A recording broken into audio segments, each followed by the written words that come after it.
परिचय। राहुल देखो, मेरे पास 20 कंचे हैं और मेरे पास 22 कंचे हैं। अरे वाह, मेरे पास तो तुमसे ज्यादा कंचे हैं। तुम्हें पता है कि हम अपने आसपास की चीजों को गिन सकते हैं, जैसे सब्जियां, कारें इत्यादि। कुछ चीजें जैसे आसमान में तारों को, हमारे सिर के बालों इत्यादि को गिना नहीं जा सकता। राहुल, गणितीय रूप से तुम पूर्ण संख्याओं के बारे में बातें कर रहे हो। बच्चों, आइए हम इस पाठ में पूर्ण संख्याओं के बारे में विस्तार से अध्ययन करें। उद्देश्य। इस पाठ के अंत में आप निम्न करने में सक्षम हो जाएंगे: प्राकृत संख्याओं तथा पूर्ण संख्याओं की सूची बनाना, एक संख्या रेखा खींचना, संख्या रेखा पर जोड़, घटाव और गुणन का प्रदर्शन करना, पूर्ण संख्याओं के गुणों की चर्चा करना, तत्समक अवयव की चर्चा करना, पूर्ण संख्याओं में तत्समक अवयव के प्रतिरूप, प्राकृत संख्याएं। हम चीजों की गणना करने के लिए 1, 2, 3, 4 इत्यादि का प्रयोग करते हैं। गणनीय संख्याओं को प्राकृत संख्याओं के रूप में भी जाना जाता है। किसी भी संख्या में 1 जोड़ने पर उसका परवर्ती प्राप्त होता है। उदाहरण, 20 में 1 जोड़ दिया जाए तो इससे 21 प्राप्त होता है, जो कि 20 का परवर्ती है। किसी भी संख्या से 1 हटाने पर हमें उसका पूर्ववर्ती प्राप्त होता है। उदाहरण, 20 से 1 को घटाने पर 19 प्राप्त होता है, जो कि 20 का पूर्ववर्ती है। पूर्ण संख्याएं। पूर्ण संख्याओं में शून्य एवं सभी प्राकृत संख्याएं शामिल होती हैं। स्मरणीय बिंदु निम्नलिखित हैं। सभी प्राकृत संख्याएं पूर्ण संख्याएं होती हैं। सभी पूर्ण संख्याएं प्राकृत संख्याएं नहीं होती।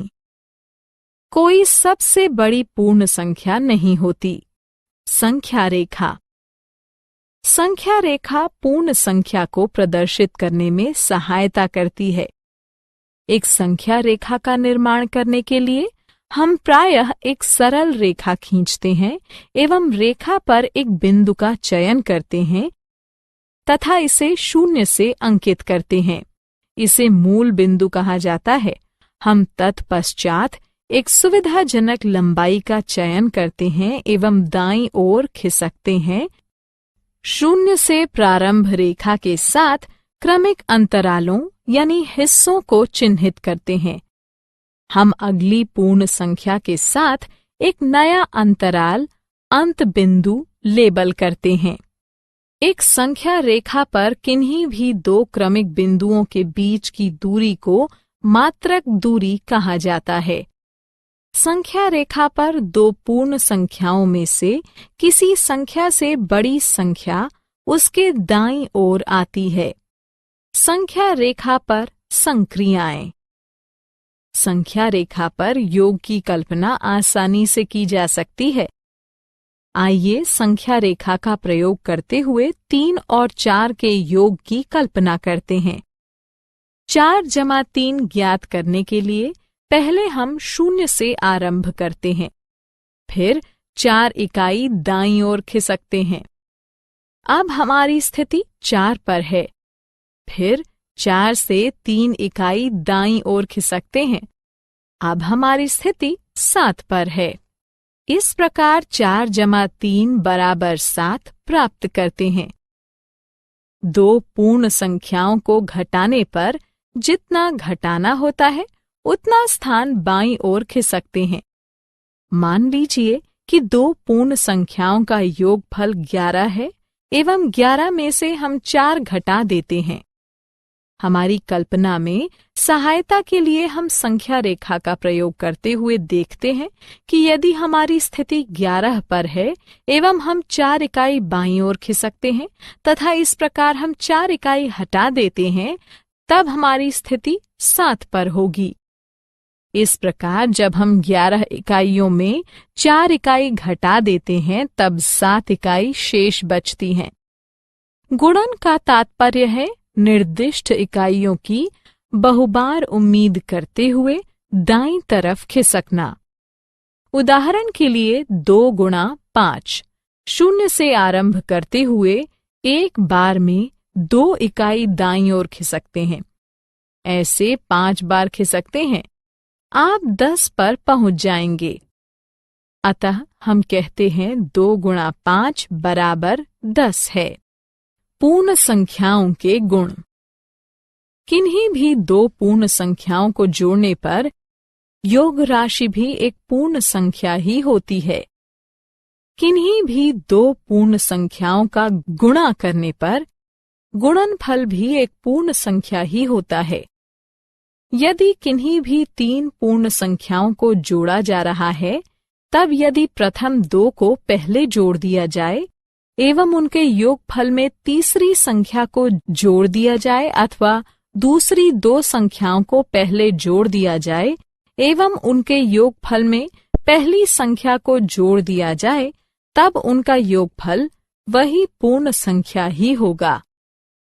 यदि किन्हीं भी 3 पूर्ण संख्याओं का गुणा किया जा रहा है, तब यदि प्रथम 2 संख्याओं का गुणा पहले कर दिया जाए एवं फिर उनके गुणनफल में तीसरी संख्या का गुणा दिया जाए अथवा दूसरी 2 संख्याओं का गुणा पहले कर दिया जाए एवं उनके गुणनफल में पहली संख्या का गुणा कर दिया जाए, तब उनका गुणनफल वही पूर्ण संख्या ही होगा।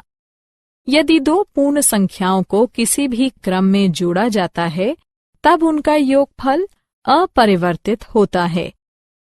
यदि 2 पूर्ण संख्याओं को किसी भी क्रम में गुणा किया जाता है, तब उनका गुणनफल अपरिवर्तित होता है।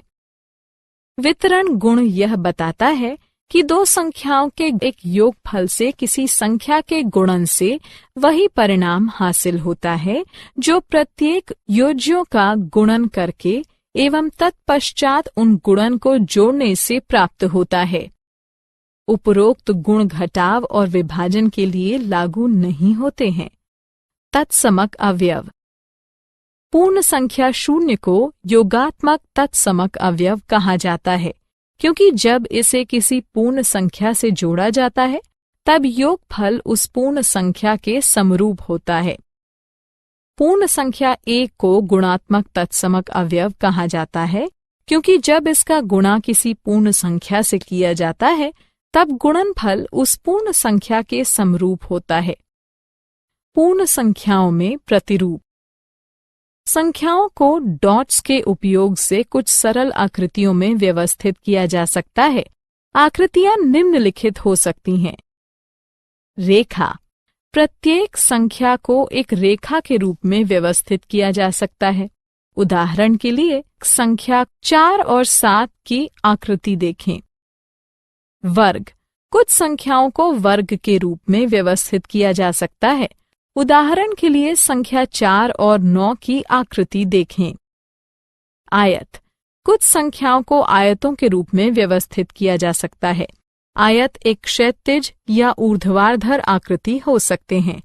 उदाहरण के लिए संख्या 6 और 8 की आकृति देखें। त्रिभुज। कुछ संख्याओं को त्रिभुज के रूप में व्यवस्थित किया जा सकता है। उदाहरण के लिए संख्या 3 और 6 की आकृति देखें। कभी कभी कुछ प्रतिरूपों को पूर्ण संख्याओं में देखा जाता है, जो गणना प्रक्रिया को सरल बनाने में सहायता करते हैं। उदाहरण के लिए निम्नलिखित समीकरणों को देखें। आइए कुछ और समीकरणों पर नजर डालते हैं। अब एक और उदाहरण को देखते हैं। सारांश। आइए हमने जो कुछ सीखा है उसे संक्षेप में दोहराएं। प्राकृत संख्याएं 1, 2, 3, 4 इत्यादि होती हैं। पूर्ण संख्याएं इत्यादि होती 0, 1, 2, 3, 4 हैं। संख्या रेखा एक रेखा के रूप में संख्याओं की दृश्य प्रस्तुति है। एक संख्या रेखा पर जोड़ना, घटाना एवं गुणा करना सरल होता है। पूर्ण संख्याओं के गुण में सम्मिलित हैं संवृत, साहचर्य, क्रम विनिमेय एवं वितरण गुण। पूर्ण संख्या एक प्रतिरूप का पालन करती है।